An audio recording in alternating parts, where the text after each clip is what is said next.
Hello and welcome to Hey, Not the Face with your host, John Nash, and your producer, me, Steffi Haynes. And today we finally have what we've been promising you. John has brought a PFL contract, or maybe he's viewed a PFL contract. Tell me, John, how do we have information on this PFL contract? Well, I have several PFL contracts, actually. I've been kind of gathering contracts from the major promotions. Originally, if you remember, we were going to talk about PFL and Bellator, and then we decided that's just too much information in one episode. So I collected the PFL contracts. I sent you the PFL contract to look at your own.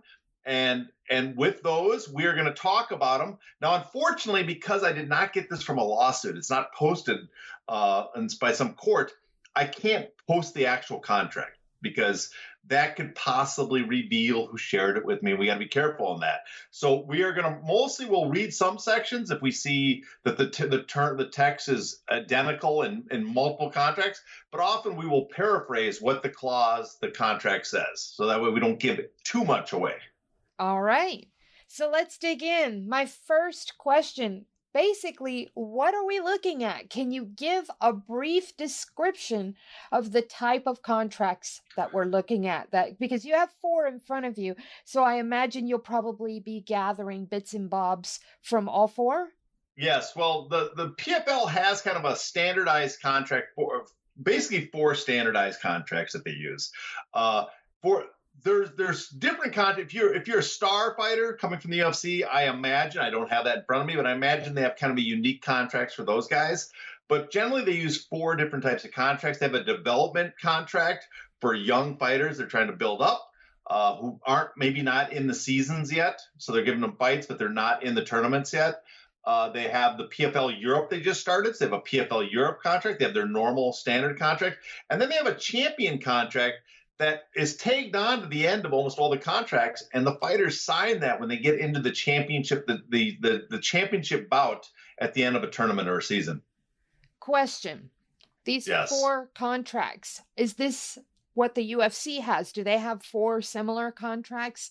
And further, this has a champions clause tacked on to all the agreements, but the UFC, do they have a clause or do they have a whole champions contract? Well, okay, now it gets a little complex here, but the UFC generally has just one standardized contract. They have a provision, a clause called the championship clause. Mm-hmm. So if you win and you're the champion when your contract ends, that's triggered. What PFL has is they have kind of these templates for different levels. I guess you could say technically the UFC has multiple level contracts because they also have the Contender Series, which aren't technically part of the UFC. They're not UFC contracts. They're from Dana White. Contender Series is the LLC that has those. So it's technically a separate company from the UFC, but they work the same way, where the PFL has development contracts, UFC has their Contender Series contracts. But they don't have the level, like they don't have these multiple different types of contracts that kind of apply. They're very similar, but they apply to the fighters in their different series, as they call them. Where UFC, they use generally one boilerplate for all of them. PFL Europe stands out to me. I don't know why. Can you explain why that is so different from the rest of them? Well, it's not incredibly different, but I think it's because it's for PFL Europe. It's their new European tournament series, and so they have a contract specifically for that. The big difference between this and the other contracts, and we're going to get into all the provisions and stuff, is generally what I've seen so far is it doesn't pay as much. The development pay the least, as we can expect, and the development ones are technically the longest, and we'll get into that later. And the PFL Europe ones, they pay less than the normal ones. And then there's the normal regular season ones, and then, of course, the champion tag on. So PFL Europe, they're really just because it's for the European market, the tournaments they're holding in Europe this year for that season. How long do the contracts last? Because you sort of alluded to it in there. So I would like to know if all of these contracts last the same amount of time or if there's different terms for each. Well, if you look, there's a term, and I think you'll see there's a term if you want to read the term in the contract right there. term, except as otherwise stated herein, the initial term of this agreement shall begin on the effective date and continue through January 2nd, 2024, at the end of PFL's 2023 league season, and in parentheses and in quotes it says initial term. The initial term may be renewed, extended, or terminated in accordance with the agreement. So that technically when you sign a PFL tournament contract, you're signing for the one season, the regular season and then the postseason, right? Now, if you're in the regular PFL and a normal, let's say you're a known commodity fighter, you've been around, a veteran, and you sign on to do the season, you'll sign this term, and then at the end of the term, if the PFL wants, they can extend it another season, right? So that's 2 seasons. Often it's just 2 seasons max for a fighter. But so you either fight 2 times only and you get eliminated and you're done, or you could end up winning the tournament. So that's 4 fights plus the next season. So a contract could be anywhere from 2 to 8 fights, right? Now that's the regular ones. Now there's a couple other things that go on top of that. If you're in the development one, you're in the development league fights. Then they can decide to put you in a season, right? So that adds a year.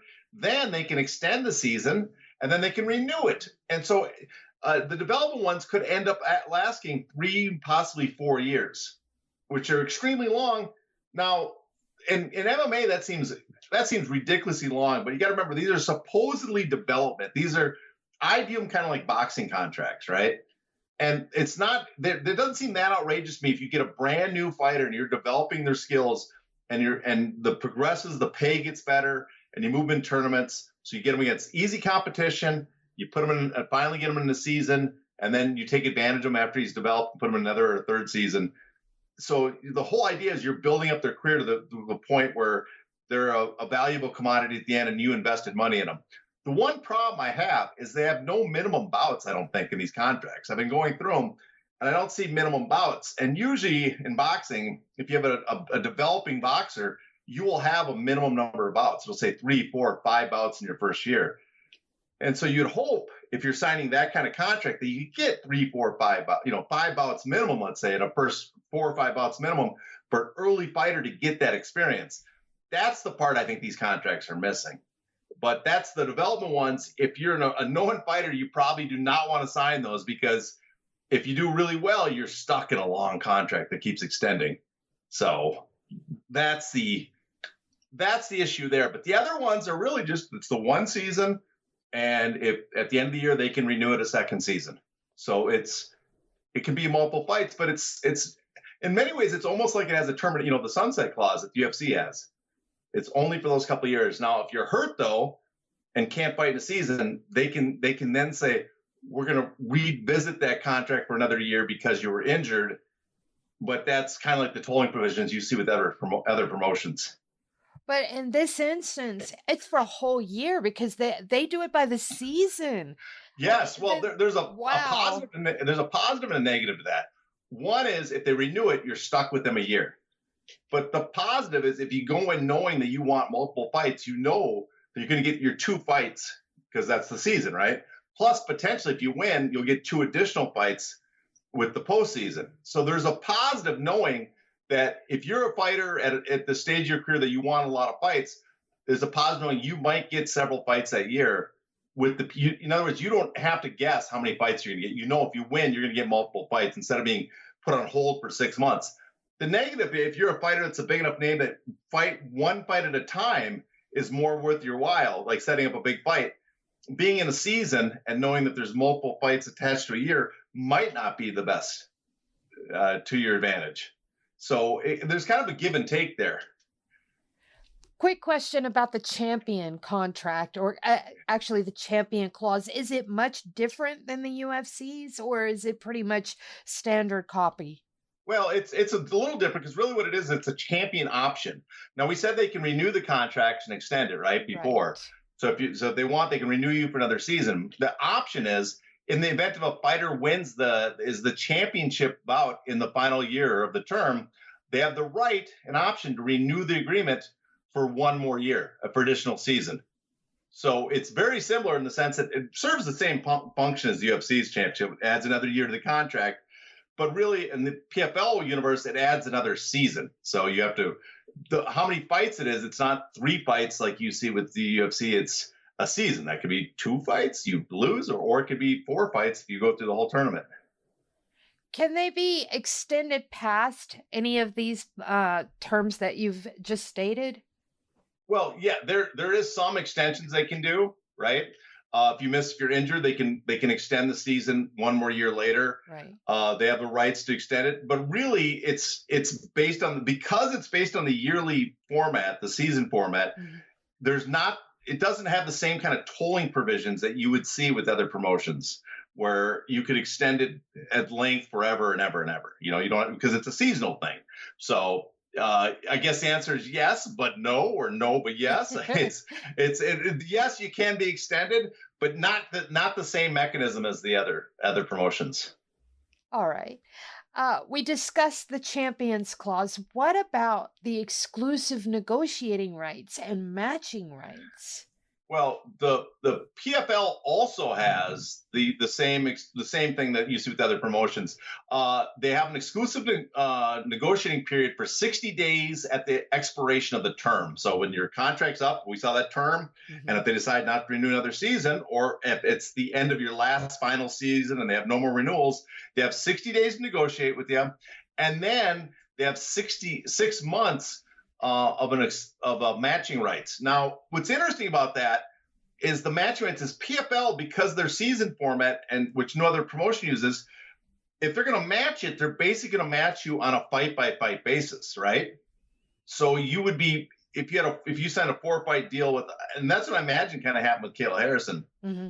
She went and signed with Bellator, I guess 4 fights or something, and PFL matched it, and so her multiple fight agreement, she went through a season or whatever. But it wasn't that she was signed for years now. She had to be into the tournament, thrown back in the tournament, or new seasons with the PFL. They just had to give her the same number of fights at the contract terms that she would have got with Bellator. What do the fighters over there get paid? Well, for each fighter, it's just like every other promotion. It's different for every fighter. You will see, we know that Kayla Harrison was getting supposedly up to, close to $1 million a fight. I think it was revealed in the athletic commissions that Anthony Pettis was getting like $750,000 a fight. Mm-hmm. So, but those fights are in the regular season, not even in the tournament, right? So the regular season, they're getting these large payments. Now, the majority of fighters, though, don't get paid nearly as much. And the tier system applies to those contracts. Like the development fighters, you'll often see very much like a contender, 5,000 and 5,000, right? Mm. The Euro League, the same, maybe a little over 5,000. And then the ones in the regular PFL, 10 and 10 for the regular season, and then it'll change in the playoffs, or whatever we're calling the finals. I don't know what they call their postseason, as they call it, their regular season. What's interesting is there's a couple different things they have that I haven't seen with other promotions. One is they say if the fight, in the contracts I've seen, if the fight is called off for no fault of the fighters, they will pay you your show. Now that's different. That's different, and honestly, kind of a big positive in my book. Very much so. They will try to rebook you in a new fight, but if they can't, there's some problem. You're still and you showed up ready to fight. They will pay you your show money. I don't know if that applies to the high-priced fighters. I don't know if an Anthony Showtime Pettis would get that, because that's very expensive. But for the other fighters that's in there, and the other thing too is they have something for fighters to be ready if you're on call as a replacement bout for championship bout, and they have a set amount for that for those fighters for alternates. So the 2 things in the contracts, it covers that already.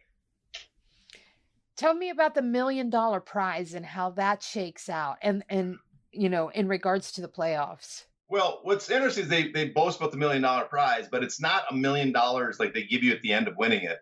The $1 million covers the postseason matches, right? If you in the postseason tournament and you win, you get $1 million.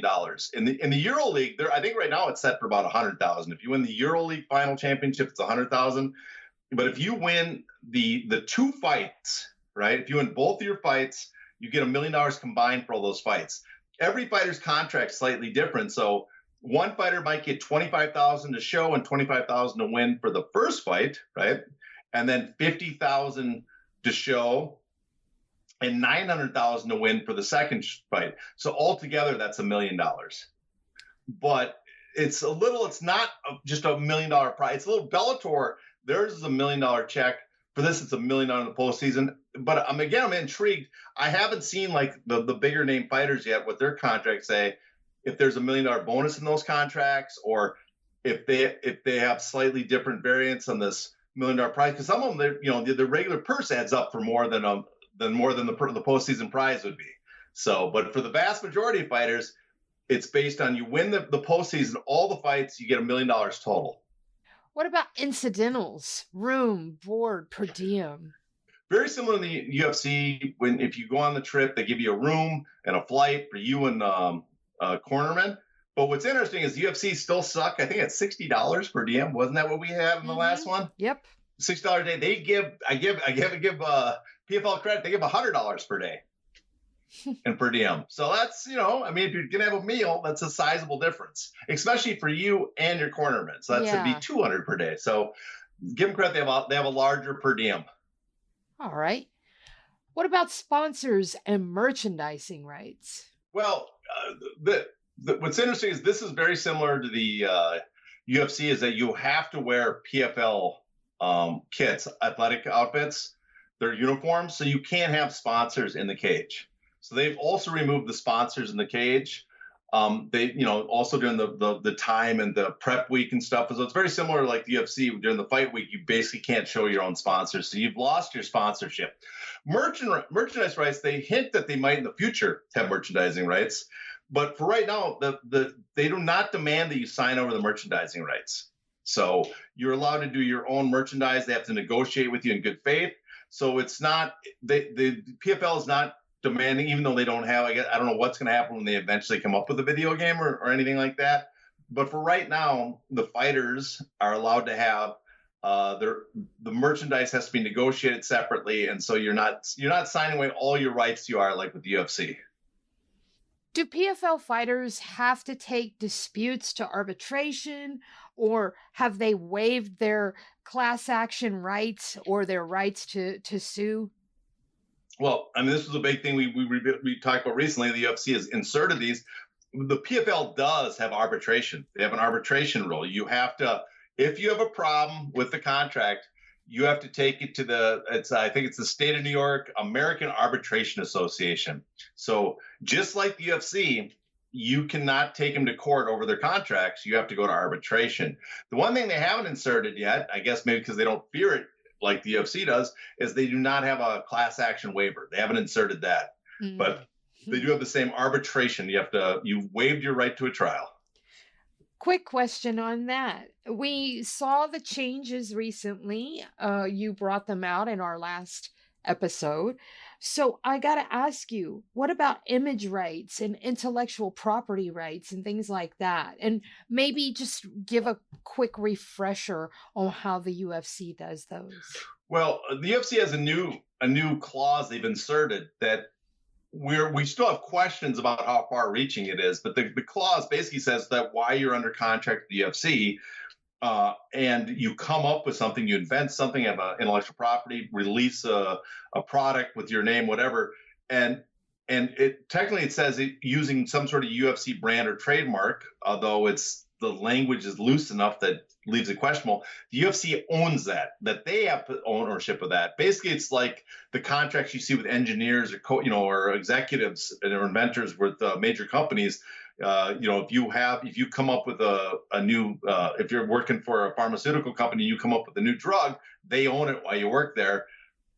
It seems kind of ridiculous in the fight business that would apply here. That seems well beyond the range of just what they're paying for the fights, the rights to the fight.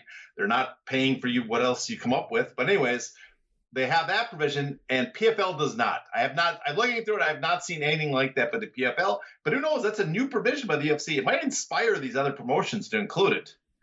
Because the person that sets the trend is the UFC. So if you're another promotion, you might look at it and say, well, the UFC's got it. We're allowed to do it now because it's industry standard now.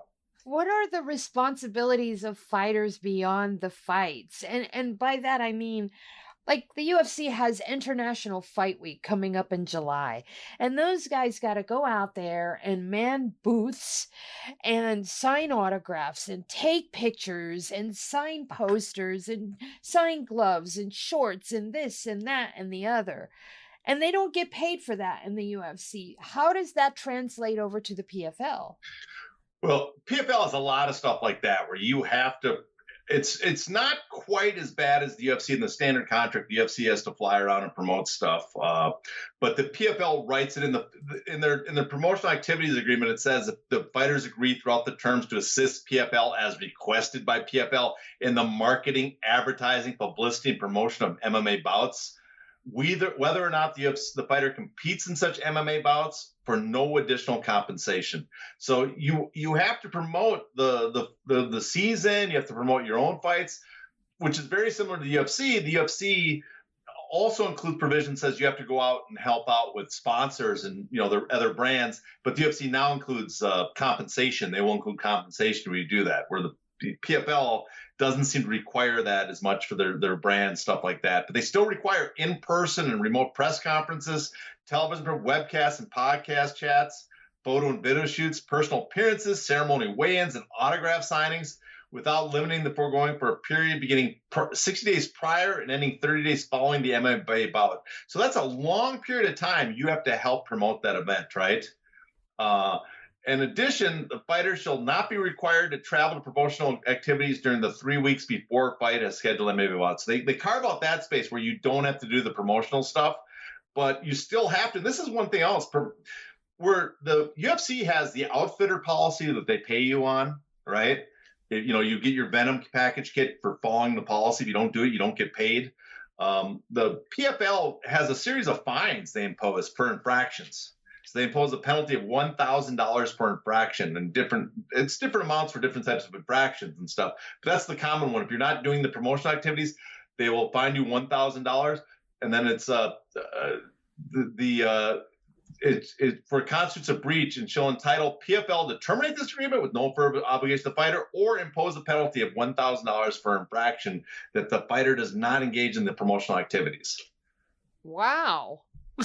Yeah. So again, I mean, it's two ways to look at it. One is if you're signing onto a bout, it's common to have promotional activities that that's your job. You're going to have a fight. Your job is to help promote it, right? It's a responsibility to engage in promoting it. You see with MMA promotions though, they kind of push that. I think they push it to an extreme where with UFC, they used to push it where you would be out promoting not just the fight yourself, the card you're on, but you'd be out promoting the UFC brand and their own sponsors and stuff.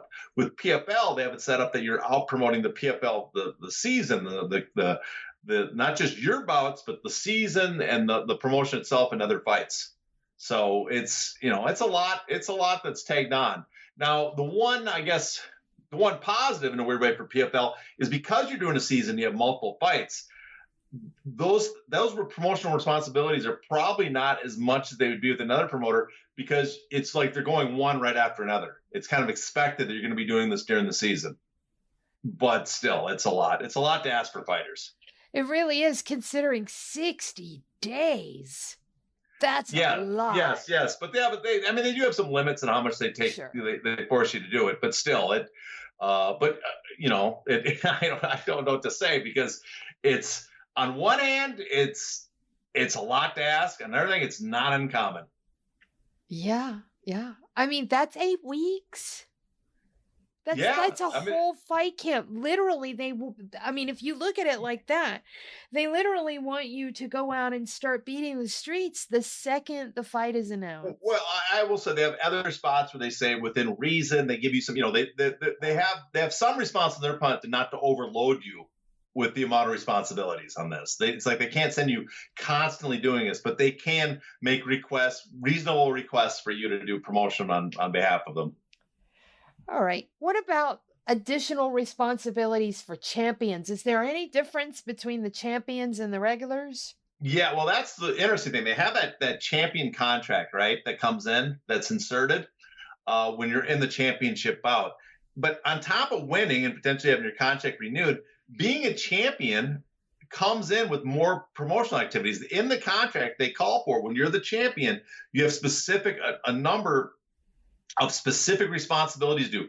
One day a month, you have to do an in-person publicity or interviews. And then 4 days of 4 hours each for video and promotional product time. 4 days of appearances in connection with the benefit of PFL sponsors and commercial partners. So there's a lot of extra responsibilities for the champion, right? So he has to 4 days, several days a month, several hours. He has to promote the company itself, PFL, the promotion, or also be used to help promote their sponsorship. So that's a lot of additional responsibility that comes with it. The additional thing is there's also on top of that is that the PFL, they have the fine for the champion, the imposed penalty for failing to do your obligations, not $1,000 now, it's $5,000. Does it say anywhere in those contracts that PFL will help them set up these interviews, or is it their responsibility to just go out and find a live in-person interview once a month? Is there a system in place that helps these men and women follow through on their obligations for promoting fights? Okay, it's not specific, it says that, but it's implied that the PFL is going to set up these promotional. Okay. You're doing them by behalf of the PFL, so they're setting up the interviews, they're setting up the promotional appearances, and because it's all on their behalf, they want you to appear. If they have a sponsor, they want their champ there to show, as now they're in front of their sponsorship. They have if they're marketing an event in a new location territory, and they have an event going, but the champion is not on that event, they might have that fighter show up to do interviews and stuff to help promote, because basically it's like, look at the last $1 million winner we had. So there's those. The PFL will set up the promotional appearances. I don't know exactly what we'd have to call the PFL PR department over there and ask them how they do it. But it's going to be up to them how the appearances. They're doing it on behalf of the PFL, so it has to be. I'm sure those fighters can do a lot of interviews on their own, but they only count if they're one set up by the PFL. Okay. I just remember that Bellator used to do that. They would reach out to the media. They would say, hey, we have this guy available. Can you take them? Can you take one? Can you take two? Whatever. But they would basically do all the legwork for you. UFC at one time did that, but they have preferred media now, so that doesn't happen anymore. Yeah. I think they do basically at Bellator, because I think PFL does send out requests like, we have these fighters, or these terms that they're going to appear, and they contact all the press and see who wants to talk to them to help promote the event. I should point out too is, the contracts, just like all MMA contracts, just like all boxing contracts too, are very restrictive in the sense that the ownership of the footage is exclusively the promoters, right? The image rights, all that stuff is exclusively of the image of the bout. If you're in a fight, any promotion, Bellator, Top Rank, PFL, they own the fight footage, and they have the right, barring unless Mayweather or Canelo's involved, who can claim keep some of the ownership themselves. But every other fighter, you're selling them the right. They're paying you. They own the right. That forever they can repackage that right and put that footage wherever they want. They can put it on TV. They can put it on videos. They can make posters out, whatever they want to do about the fight footage. And a lot of the promotional material and stuff that comes with the fight, the posters and stuff, they own. PFL expands a little bit because they include a lot of the lead up to the fight. They own all the rights to that, and a lot of the post-fight stuff. They own all that too. And so actually a lot of MMA promotions have the same thing. The difference between them and like a UFC is UFC used to, and they still, you have to sign away your rights, your image rights outside the cage to them for them to market, to use, which is beyond what other promoters generally do. But the PFL is very similar in all. They own the exclusive rights to when you're in that cage and that smart cage. Whatever happens, they can sell that endlessly. So, are there any other responsibilities or fines that these fighters might need to be aware of? Well, yeah, there's a lot PFL has, little ones. We talked about the $1,000 fine, but there's another one that caught my attention, and that's that at times during the term, a fighter agrees that they will be on time for all promotional activities and be available to the PFL and show professionalism and respect.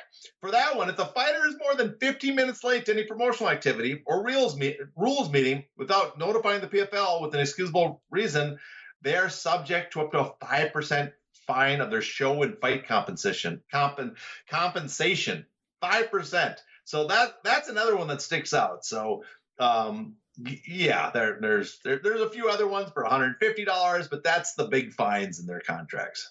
5%?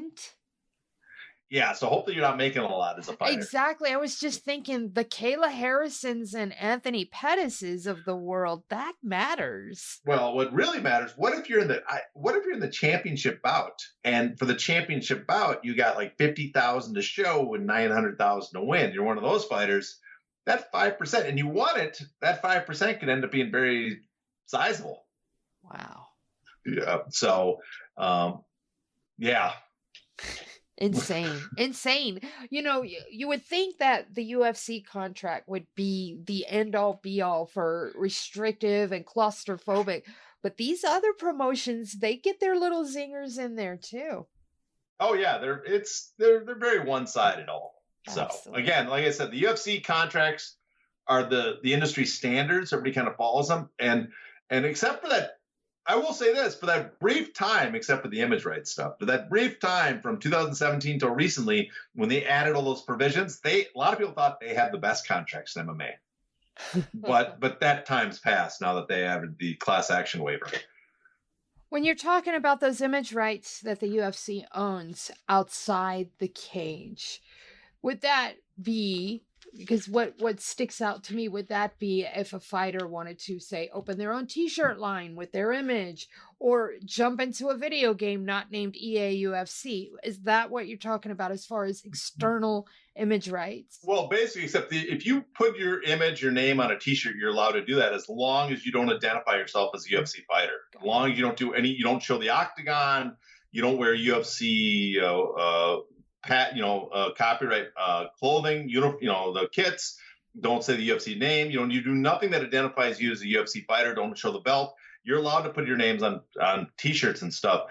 But it's hard to compete if you make your own line of, fighters that often they do make money on t-shirts, but it's hard to make money on your own line of t-shirts when the UFC is selling the same t-shirt with your image, but with the UFC belt on it or the UFC logo, right? Because the people, they like you as a UFC fighter. They want to buy the shirt, the stuff that identifies you as a UFC fighter. So that's one issue there, but you're allowed to sell your own. You can't put your appearance in any video game though. If you're in the UFC, you've signed away your video game rights completely. Forever? Not forever. Remember, it used to be forever. Yeah. But remember, the new contract says 2 years after your contract terminates, the UFC can no longer use your image in new video games, and it returns to you. Yeah, just a reminder for our listeners, in case they forgot. We like to put those reminders in. So, any last thoughts on this? Well, it's I guess my last thoughts is it's somewhat interesting. I don't know, other people find it interesting. I find it interesting. I should have stressed more. I find the development stuff pretty interesting because if they use them in a truly development way, I think it's not a bad contract, even though it's similar to what was the awful Bellator contracts. Remember when we had that about how sticky Bellator contracts were because they went on forever? The difference is those contracts Bellator was using for established fighters and that were on the cusp of making it big, and then they made it big in one tournament in Bellator, and then they would retain their rights as a well-known champ for year after year without letting them negotiate. The PFL, the idea behind the Development League, which is an earlier contract, is basically you're an unknown fighter. We're going to give you some experience, and then as you move up, we're going to extend it and increase the rate we're paying you for a couple of years to build you up, and then cash out eventually when you're a known commodity. As long as they do it that way, I think that's not a bad contract. The only complaint I'd have, as I said before, is I don't see a minimum bouts, and they should be offering a minimum number of bouts. The only other, I guess, thing we don't see in these contracts which we don't have a true sunset provision. Well, I mean, I guess we do because it's based on seasons, but there is the renewal process. If you add up if you're in a development contract and you add up all the renewals and an injury, I think these contracts could last 5 or 6 years. So it'd be nice if there was some maximum duration, barring how long they could go. But for most of them, for the regular fighter contracts, they're not that long. They're not that bad. And I guess, they're not, I want to say they're not like, this is not the pay-per-view contracts. These aren't the big stars, but it is nice probably to know that you're going to get up to how many fights you're going to get a year and when they're going to take place. So that's a positive. Well, all right. And there you have it, folks, the latest episode of Hey, Not the Face. So, John, what do you have coming up? Well, I think the next one we're going to do is we're going to look at the Bellator contracts. So that's, which we promised. So that'll be our next step on here. Besides that, I really don't have much. I might be out of commission for a few weeks. We'll see. So, I got some personal stuff with my father. Some people might know I'm taking care of. But after that, we promised the Bellator, and then we're going to move on, I don't know, to another promotion. We'll see what others, by then, hopefully we'll have word on the antitrust lawsuit, maybe some on the Ali Act. Who knows? Something should happen. We need to get our hands on some bare knuckle FC stuff, too. I don't follow bare knuckle at all. I would really love to see their contracts, though. They seem to be drafting over some larger names, so I don't know. I'm interested. Can't help it. Yeah, I guess. I have no interest in bare knuckle, but I guess I can ask around. All righty. So do me a favor, follow this guy on social media. He is only on one outlet, and that is Twitter. He is Hey, Not the Face. I bet you didn't even know that.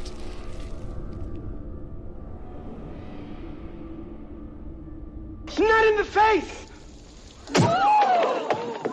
Thank you.